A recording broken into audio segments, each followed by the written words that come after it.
Hola familia, muy buenas tardes, ¿cómo están? Bienvenidos a su programa Somos Vida. Muy contentos y muy agradecidos con el Señor de poder compartir este ratito con ustedes. Hoy estamos en un set diferente, hoy nos cambiamos por un ratito por acá para disfrutar también de este espacio que nos provee el Señor con esta tecnología y todo para llegar hasta donde usted está el día de hoy.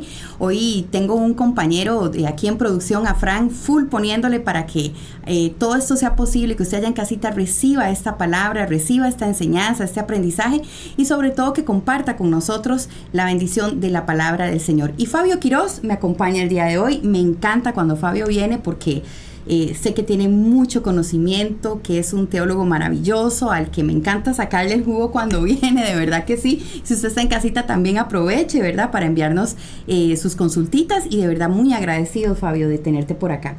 Muchas gracias, Caro, y gente que nos ve. Agradecido con Dios por esta oportunidad de volver a compartir juntos reflexión sobre la Escritura, que siempre nos habla, ¿verdad? Sí, que siempre totalmente. nos habla. Y este es de los espacios, por lo menos por mí, más esperado, el post-prédica. ¿Verdad que sí? Fabio, y un tema muy fuerte el del fin de semana, que a muchos no nos gusta hablar, del pecado. Esa palabra como que nos retumba en los oídos, ¿verdad? Y como que, no, a mí esa manipulación del pecado, a mí ese tema, esa palabra no me gusta, me hace sentir juzgado, me hace sentir señalada, esa palabra, eso no va conmigo, ya el Señor nos perdonó todos los pecados por anticipado, su gracia es más grande que todo lo que yo pueda hacer. Entonces, qué bonito que podamos en la iglesia tocar estos temas de la forma en que lo hiciste, con esa amplitud, con esa transparencia, siempre desde la palabra, ¿verdad? Y que podamos hoy también compartirlo con la gente en casita. Y de verdad que me gusta mucho esta oportunidad porque recibí un mensaje en las redes, si mal no estoy, fue el domingo, y yo decía, ¿cómo la gente necesita esta palabra, Fabio? ¿Cómo de verdad necesitamos que la iglesia toque estos temas, aunque a muchos no les guste, ¿verdad? Aunque digan, no, ya a mí el Señor como decía ahora, y hay algunas consultas que te voy a hacer hoy, mucha gente que dice, pero si ya la gracia me es suficiente, ¿por qué tengo que pensar que puedo volver a pecar, o por qué me tengo que preocupar por eso? Vieras que hubo un mensaje que te quiero leer, porque siento que el Señor te habla a vos precisamente, que dice así.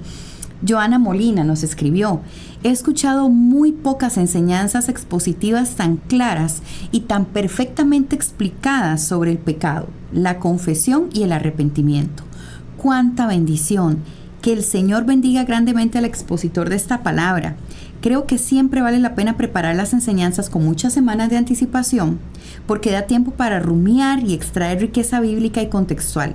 Eso también habla de la excelencia del servicio que le damos a nuestro Señor. Quería leértelo porque definitivamente ahí es como Diosito te habla a vos y como el Señor te dice, Fabio, lo hiciste bien, y qué bonito poder servirle al Señor en excelencia. Creo que el fin de semana recibimos muchos mensajes en los que decían, gracias por esta palabra, porque más claro no pudo haber estado.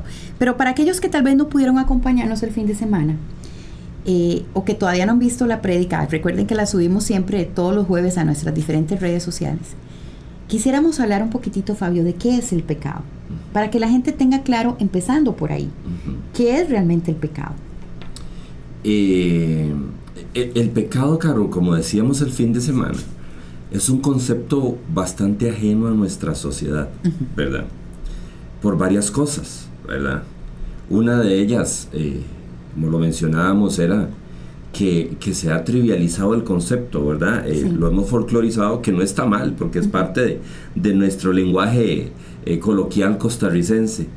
El asunto es que podemos usarlo de esa manera coloquial, pero no debemos de perder la conceptualización, al menos que la Escritura le da, del Correcto. Pecado como una falta grave delante de Dios, ¿verdad? Entonces, digamos que varios elementos han sumado para que el pecado como concepto bíblico haya sido o sea ajeno a nuestra sociedad, ¿verdad? Principalmente un humanismo, ¿verdad? Que exitista, sí, un humanismo exitista, ¿verdad? nos inyecta adrenalina pura cada vez que escuchemos mensajes de algún motivador y nos dice, mire, es que sos la última Coca-Cola del desierto, ¿verdad? Vos podés solo. Sí, sé fiel a tus valores, sé fiel a tus principios, no te arrepientas nunca de lo que hayas hecho. Etcétera, etcétera. Y ese es un abordaje contrario a la Escritura, aunque alguien podría creer que es afín a la Escritura, porque la Escritura, digamos que propone una verdad, yo diría que es paralela a esta, ¿verdad? Porque no tenemos un Dios pesimista, ni el cristianismo es una fe pesimista, pero sí debe considerarse una fe realista. Correcto. Que entiende que los seres humanos, pues, empoderados por medio del Espíritu Santo y en Dios, podemos cumplir los propósitos que Dios ha trazado para nuestras vidas, pero que fuera de esa cobertura de nuestro Dios, de esa fortaleza que viene nuestro Dios, pues podemos terminar en cualquier lado. Y la historia está llena de ejemplos elocuentes de cómo eso es una realidad. Vieras que escuchando la prédica y entre algunas consultas que nos enviaron en redes, hay varias preguntas que a mí me hicieron, no creas, me hicieron como no dudar, sino, ¿cómo hago yo para manejar estas emociones con respecto al pecado? Para mí el pecado es simplemente la ausencia del bien, punto, ¿verdad? O sea, estás haciendo lo que no debes hacer, ¿verdad? Y el Espíritu Santo tiene el poder para guiarnos como cristianos y nos puede dar el discernimiento y la sabiduría para saber cuando algo definitivamente en mi corazón dice, mi corazón te puede decir, eso no está bien, carito, o sea, tenés que, o sea, el Espíritu Santo es el que le jala a uno las orejitas. Y hace el programa pasado, una de las chicas que nos acompaña siempre en el programa decía un texto que nos mandó y decía,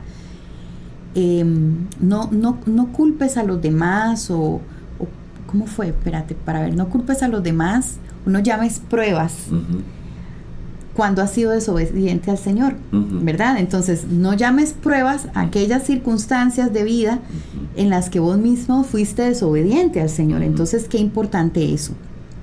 Traigo varias preguntas aquí que me gustaría que fuéramos así como súper tajantes con la respuesta porque son muchas. Una de esas es, ¿debo confesar mi pecado para ser perdonado ante el Señor? Yo creo que sí, Caro. Ahora, desde mi punto de vista, hay que entender bien el concepto de confesión.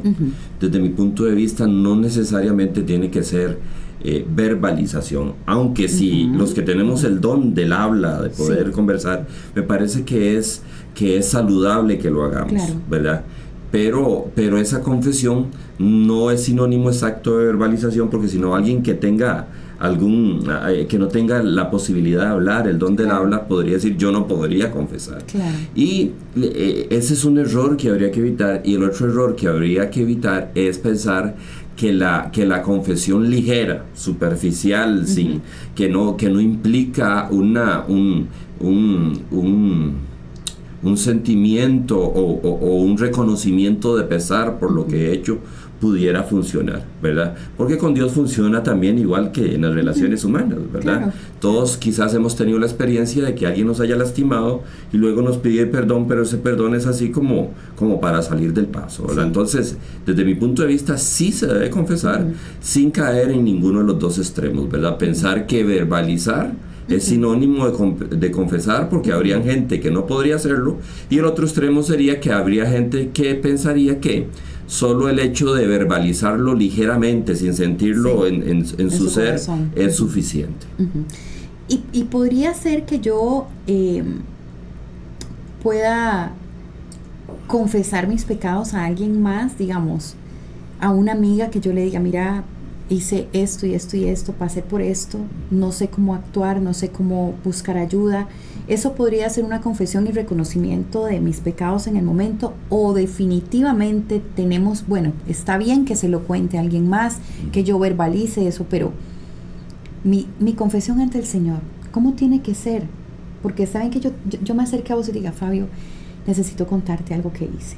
No sé cómo manejarlo, estoy sumamente arrepentida, ni siquiera sé cómo decírselo al Señor. Pero ya en ese momento en que yo se lo cuento al Señor, que para mí eso es lo que más validez tiene, porque yo te lo puedo contar a vos, Fabio, pero si no se lo cuento al Señor, ¿verdad? Pero Él ya lo sabe, ¿verdad? Entonces la pregunta es, siempre tengo que contárselo al Señor, y en el momento en que yo lo haga, ¿cómo tiene que ser ese momento? ¿Cómo debe ser ese espacio que yo tome para confesarle al Señor un pecado? Ahora, si Él ya lo sabe, siempre aún así tengo que confesarlo. Desde mi punto de vista, sí, Caro, porque no es un ejercicio informativo. Okay. Es un ejercicio de reconocimiento, no es un ejercicio informativo. No es que le estamos dando a conocer al Señor algo que a Él se le había escapado porque estaba muy ocupado con otros pecadores, ¿verdad? Sino que no le estamos informando a Él. Estamos en un ejercicio de autorreflexión, por decirlo así, diciéndole a Él, ¿verdad? Lo que estamos reconociendo acerca de nosotros mismos, ¿verdad? Ese sería el ejercicio. Entonces, no es para informar al Señor, ¿verdad? Es para en ese ejercicio de verbalización, ¿verdad? Mostrarnos a nosotros mismos, o mostrarle a Él, no informarle, mostrarle a Él, ¿verdad? Que de verdad tenemos la capacidad de llamar por nombre nuestras faltas. Quizás una anécdota rápida, aunque yo sé que siempre que entrevisto a alguna pareja que se quiere casar y viene de una relación anterior, de un divorcio, yo acostumbro a hacerles una pregunta, ¿verdad? Y es que le pregunto a las personas que van a contraer matrimonio, mire, ¿y qué errores cometiste en la relación anterior que crees que pudo haber afectado tu matrimonio anterior y podría afectar el nuevo?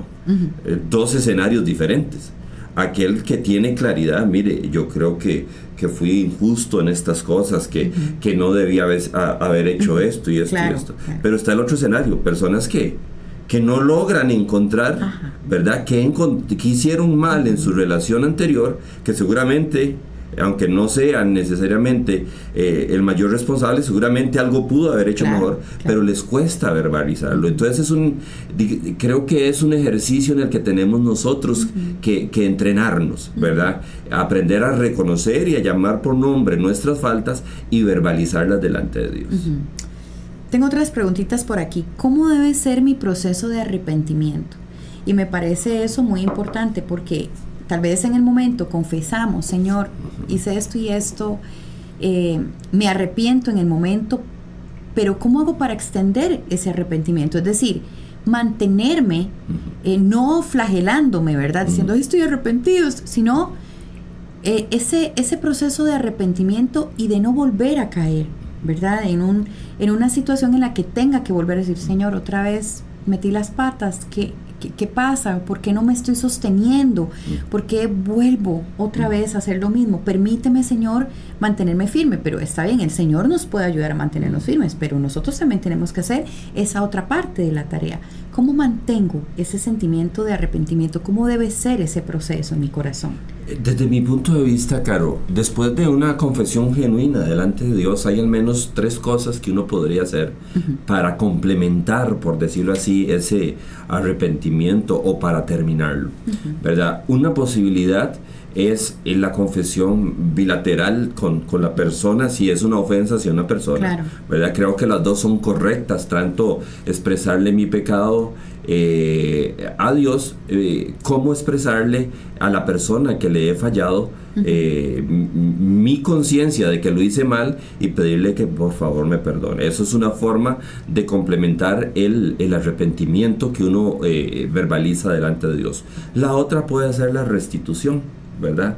La restitución, y es que si la falta que cometí produjo algún daño que sea reparable, podría ser material, claro. De alguna manera tengo la obligación de buscar reparar ese daño, ¿verdad? Y la tercera posibilidad, me parece que uno debe de voy a usar una expresión, que conocerse a sí mismo y saber o lograr identificar cuáles han sido los pasos que lo han llevado a uno a pecar, ¿verdad?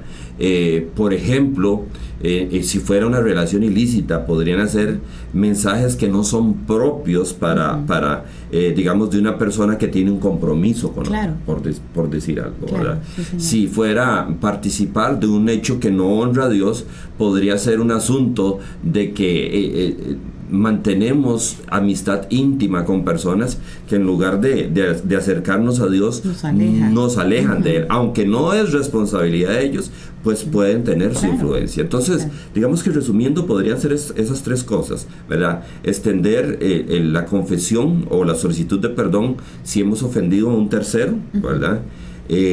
Restituir en la medida en que nos sea posible el daño que hemos causado, ¿verdad? Y entender de la mejor manera los pasos que me llevaron a cometer una falta para tratar de prevenir y evitar de que se vuelvan a repetir. Gracias. Fabio, tengo muchas preguntas, entonces, y muchas de estas nos las enviaron por redes y yo sé que están esperando las respuestitas, entonces te hago la pregunta y tratamos de cubrirla en un minuto para que nos dé tiempito. Y ahí Fran, cualquier cosita me dice aquí cuánto tiempito me queda por acá. Una campanita. Exacto, bling, bling, bling. Dice por aquí, ¿qué viene para mí después del arrepentimiento? ¿Cuál es la experiencia que vivimos en el Señor después de que tenemos no solo el arrepentimiento, sino también el perdón de Él y que lo vivimos, ¿verdad? Que sentimos su perdón. Toca experimentar la paz de Dios, la paz de haber sido perdonado. Toca levantar cabeza porque el pecado que me avergonzó ya fue cubierto por Dios, y toca empezar a caminar diferente para que aquellas personas que no creen que mi arrepentimiento ha sido genuino, con el tiempo empiecen a ver que verdaderamente ha habido un cambio en mi vida. Ok, tengo otra pregunta súper importante aquí. ¿Es posible recibir el perdón de Dios sin haber yo perdonado a alguien? Buena pregunta, pregunta. Porque ¿verdad? Podría uno, tal vez, no sé, se me ocurre que tal vez uno todavía tenga un conflicto con alguna persona, ¿verdad? Y no la he perdonado, no he sanado eso, pero entonces estoy cometiendo yo otros errores por acá, y eso sí estoy pidiendo yo perdón. Sí. Difícil. Hay una parábola en Escritura, ¿verdad? Donde alguien llega y le pide al Señor que le perdone, a un amo que le perdone, y ese amo le perdona, ¿verdad? Y luego esa persona va, no sé si recordamos el pasaje, y se topa con otra persona que le debía mucho menos de lo que él debía, y él no está dispuesto a perdonar, ¿verdad? La enseñanza de la parábola es que ya que somos que nuestra deuda con Dios siempre va a ser mayor que la deuda que otros tengan con nosotros, la invitación de la Escritura es a que al igual que nosotros hemos sido objetos del perdón de Dios, nosotros podamos extender esa gracia del perdón a otras personas. Claro que sí, gracias. Fabio Quiroz nos acompaña hoy. Le damos muchas gracias a Dios de poder tenerlo aquí con nosotros, porque definitivamente sabemos el conocimiento que vos tenés de la palabra y cómo lo has podido transmitir a todas las personas que te rodeamos, y cómo definitivamente nos enriqueces. De verdad que Dios te continúe usando para esto. Dice, ¿cuál es la relación entre el perdón de Dios y la sanación emocional y espiritual? A mí me parece que la sanación espiritual y emocional es un producto del perdón de Dios, ¿verdad? O sea, una persona espiritualmente saludable no podría estar tranquilo sin que haya experimentado el perdón de Dios. Entonces es una consecuencia del perdón de Dios. Otra preguntita por acá. ¿Qué diferencia hay, y esa la hice yo, entre el perdón de Dios y el perdón humano? ¿Hay alguna, o sea, es lo mismo? ¿Tiene el mismo poder? ¿Viene de los dos, ambos vienen del Espíritu Santo? ¿O cómo es? ¿Es diferente el perdón de Dios al perdón que experimentamos como humanos? Cuando hablas del perdón humano, ¿es el que yo le brindo a otra persona? Exacto. ¿O el que otra persona me brinda a mí? Ambos. Sí. Ambos, ¿verdad? Okay. Veámoslo desde la perspectiva. Buena pregunta la tuya. Ambos. Pensemos en ese perdón que yo le otorgo a alguien, ¿verdad? O aquel que yo necesito recibir de otra persona. Sí. Vamos a ver. El perdón de Dios es perfecto, ¿verdad? Nuestro perdón puede ser genuino, pero puede ser imperfecto. En el sentido de que nosotros podemos perdonar a alguien, pero inclusive tener que tener un proceso posterior de reacomodar nuestras emociones y nuestros pensamientos con aquella persona. Pero Dios perdona, y sus emociones no permanecen lastimadas, sino que su perdón lo extiende de manera genuina y absoluta. Creo que eso podría ser una diferencia. Y qué bonito, Fabio, es poder sentir cuando uno logra perdonar a alguien, ¿verdad? Uno experimenta una sensación de paz, de tranquilidad que nos permite con mucha humildad seguir adelante. Y la siguiente pregunta que te iba a hacer es esa: ¿cuál es el papel de la humildad en medio de los procesos en los que tenemos que pedirle perdón a Dios? Yo siento que sin humildad no podemos, ¿verdad? Primero está la humildad de reconocerme, pero nos hicieron esa pregunta también en redes. ¿Cuál es el papel vital de la humildad en el proceso en el que yo llego delante de mi Señor y digo, Señor, necesito tu perdón en este momento? Y no solo el perdón, sino además tu guía para solucionar cómo me siento, las consecuencias de ese pecado, cómo me repongo. Entonces, ¿qué papel juega la humildad? La humildad es fundamental, Caro, y amigos que nos ven. De hecho, hay un pasaje en Escritura que dice que Dios mira de lejos al altivo, pero recibe al que es humilde. Claro. ¿Verdad? Entonces, definitivamente, sin humildad es imposible aspirar al perdón de Dios, porque requiere un reconocimiento de nuestras faltas que sea genuino. De hecho, hay también un relato en los evangelios donde alguien llega al templo y decía, y desde la superioridad se comparaba con otros. Gracias, Señor, porque soy así y asá. No sé si recuerdan el pasaje. Y llega otro, ¿verdad? Sin mucho de qué rajar, diríamos en Costa Rica, y dice, Señor, la verdad es que si yo me comparo con los demás, yo soy de los más ralitos en cuanto a la obediencia a ti, pero podrías recibirme. Y según el relato bíblico, aquel, ¿verdad?, que tenía menos de qué presumir, pero que llegaba con humildad delante de Dios, pudo salir con una relación con Dios más adecuada que aquel que llegaba a partir de su ¿cómo le llamamos? De creerse a sí mismo como superior a los demás. Que muchas veces nos pasa. O sea, como decías al principio del programa, esa humanidad que nos jala, ¿verdad? Esa forma de nosotros de ser, creemos que podemos con todo, que bueno, esto no es un pecado, ¿no? Esto es una mentirita blanca, esto el Señor lo pasa por alto, el Señor me entiende que a mí esto me cuesta superarlo, el Señor sabe que tengo este vicio, entonces Él no se enoja conmigo, ¿verdad? Pregunta muy importante que tenemos por acá: ¿Dios perdona todos los pecados?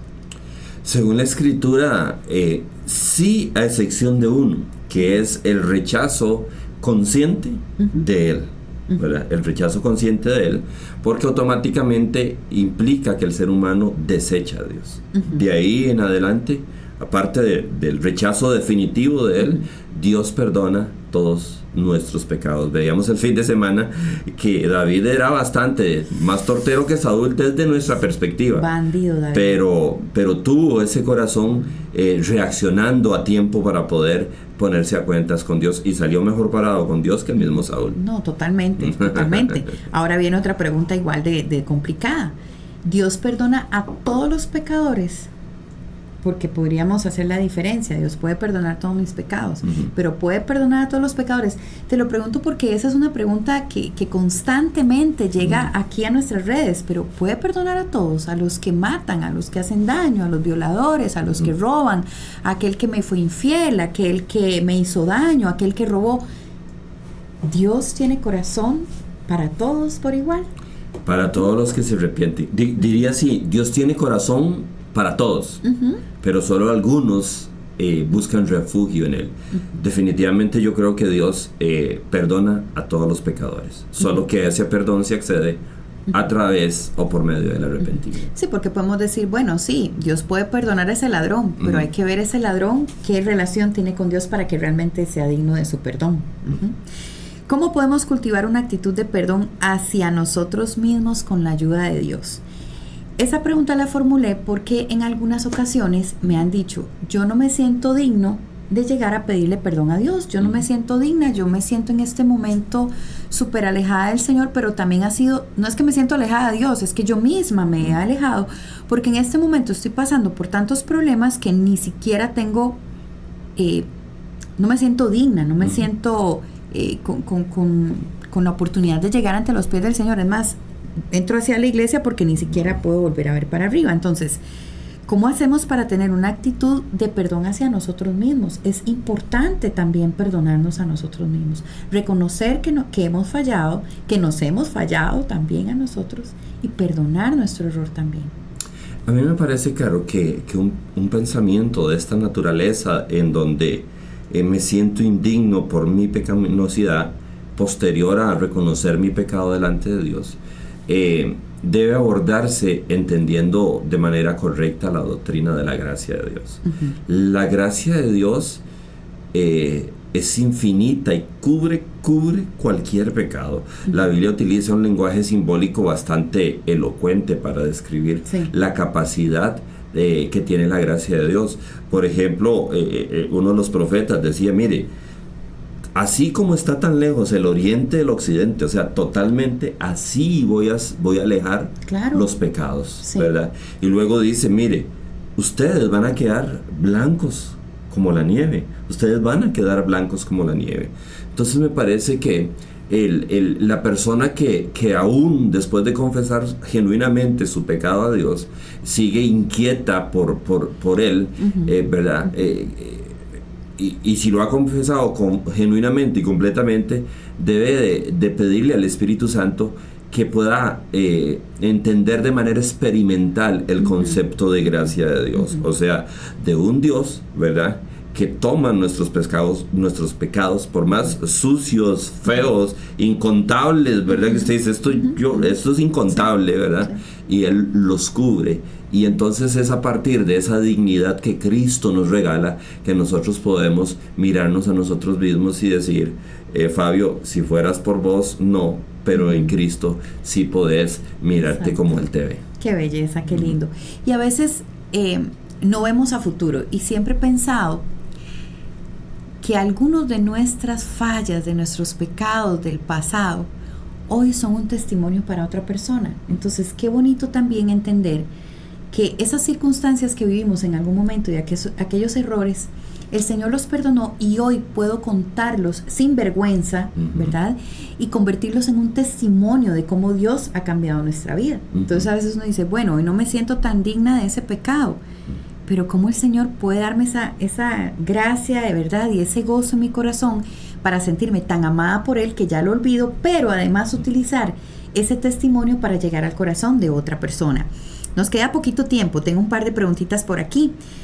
Dice, vamos a ver, ¿cómo puedo dejar de culpar? Y este es un tema que vos tocaste el fin de semana. Y yo decía, ay, Dios mío, todos hacemos estas cosas en algún momento, me incluyo. ¿Cómo puedo dejar de culpar a los demás por mis acciones? Dejar de echarle la culpa de mis pecados actuales a mi pasado. Si ya vos sos consciente de que tuviste una crianza complicada, por ejemplo, que fuiste una niña a que te agredieron y entonces hoy justificas el que agredes a otra persona porque a vos te maltrataron, ¿verdad? ¿Cómo manejar eso y empezar a dejar de echarle la culpa a los demás y a mi pasado y ver que yo hoy soy una nueva criatura en Cristo y que puedo enfrentar mi vida de una manera diferente y dejar de pecar? A mí me parece, Caro, que las personas que en algún momento tenemos este tipo de conductas, tendríamos que buscar ayuda de una persona externa que nos ayude a trabajar con nuestro pasado. Decía el fin de semana, lo que pasa es que creo que lo dije solo en una de las reuniones, no en las tres, que el perdón es inmediato, pero la restauración a veces es paulatina. Es más lento. Y entonces me parece que es importante que nosotros podamos trabajar con esas cosas, ¿verdad? Con la ayuda podría ser de una persona externa que nos ayude ya no a obtener el perdón de Dios, porque el perdón de Dios lo hemos obtenido, sino como aquellas cosas que me influencian, pero no me determinan, me influencian, pero no me determinan, ¿verdad? Siguen ahí lastimando, saliendo, claro. y ese tipo de cosas, ¿verdad? Me parece que si uno lo trabaja responsablemente y lo hace, no de inmediato, porque no siempre es tan fácil, pero podemos ver cómo paulatinamente, ¿verdad?, podemos ir dejando que sea Dios quien nos determine y que la fortaleza y de Dios en nosotros sea por encima de esas cosas que arrastramos. Qué interesante. Voy a aprovechar entonces, ahora que decís, ocupamos siempre una ayuda incluso profesional de alguien que nos pueda dar una guía. No todos solo con el arrepentimiento y la oración ya nos sentimos restaurados. Hay algunas personas que ocupan un poquito más. 8311-8316 es el número de WhatsApp del equipo de consejería que siempre está aquí, con los brazos abiertos esperándole a usted para que usted le escriba a esa persona del equipo y le cuente, mire, yo estoy pasando por esta situación, no logro salir, no logro acomodar mi corazoncito todavía, no sé qué paso seguir. Estoy en una adicción, estoy saliendo de una relación tóxica, conflictiva, estoy en un proceso laboral muy fuerte. Bueno, 8311-8316, ese es el número de WhatsApp para que usted, cualquier situación que usted esté pasando que necesite un apoyo adicional, bueno, ahí le están esperando con los brazos abiertos. Ya para ir cerrando, tengo 2 preguntitas ya para ir cerrando. Frank, nos queda muy poquito tiempo, entonces ya aquí vamos concluyendo por el día de hoy. ¿Cuáles son algunas señales o indicadores de que yo ya estoy experimentando en mi vida la dicha del perdón del Señor? Varias cosas, ¿verdad? En primer lugar, es que el sentimiento de paz con Dios, ¿verdad? Me empieza a llenar, ¿verdad? Y empiezo paulatinamente a dejar de percibir la vergüenza que percibía de mi pecado. Lo otro es, como la falta de perdón implica estancamiento, es que en lugar de estar viendo constantemente para atrás, uno ya empieza a ver un poco más para adelante. Definitivamente no es perfecto, en algún momento uno volverá un poquito de reojo a ver para atrás, pero la mirada está más en lo que viene que en lo que pasó, porque ya fue perdonado y libre de aquello, y ahora toca lo que está por delante. Claro que sí. Y ya para terminar, en 30 segundos, ¿cuál es la conexión entre la gratitud y la dicha del perdón de Dios? Yo pienso que la gratitud sigue a la dicha del perdón. Es como la cereza del pastel. Sí, pero vamos a ver, hay como una relación proporcional entre la comprensión del perdón y mi nivel de gratitud. Si mi gratitud es pequeña, seguramente no he comprendido también el pecado. Se me viene a la mente otro pasaje de la Escritura donde hay una mujer que llega y se lanza a los pies de Jesús y entonces Jesús dice que al que mucho se le perdona, mucho ama. Básicamente la expresión lo que quiere decir es que esta mujer está amando de manera excepcional a Dios, ¿verdad? Porque su pecado era mucho y se le perdonó mucho. Quiero terminar el programa definitivamente dándole gracias a Dios por el tiempo que pudimos compartir. Fabio, siempre es una bendición para nosotros tenerte por acá. Esperamos, como te decía a la mitad del programa, que el Señor continúe bendiciendo tu vida con conocimiento, que puedas seguir compartiendo con nosotros, que sigas predicando más, porque realmente nos hace falta cuando qué raro, Fabio hace rato que no predica, ¿verdad? Qué lindo, yo sé que todos se tienen que turnar, pero me gustaría que fueran uno, para incluso tenerlos por acá, ¿verdad? Cada uno de los pastores y pastoras que le sirven al Señor con excelencia. Así que te agradezco demasiado el tiempito que compartiste con nosotros hoy en el programa. Gracias a vos, Carlos, y a la gente que nos mira cada martes, ¿verdad? Tan necesario reflexionar después de la prédica, y uno sigue aprendiendo también. Así es. Y quiero mandarle un saludo a Alexander Ramírez, que está cumpliendo años el día de hoy, es uno de los servidores de aquí de la iglesia. Le mandamos un gran abrazo, Alex, esperamos que estés pasando un día maravilloso, que Dios continúe bendiciendo tu servicio, y te mandamos un abrazote acá de todo el equipo de producción. A Frank le mando un abrazote también, que hizo posible conectarnos a nosotros con el Señor y con la tecnología, y con ustedes allá en casita. Siempre es un gusto, de verdad, poder dar este tiempito para que el Señor nos continúe nutriendo el corazón a través de su perdón, de su amor, de su gracia, y como decía Fabio, de ese abrazo que Él nos da todos los días para que sigamos caminando y dando pasos de fe hacia Él. Nos vemos el próximo martes, mi gente linda, al ser las 6 de la tarde, aquí en su programa Somos Vida. Que Dios me los bendiga.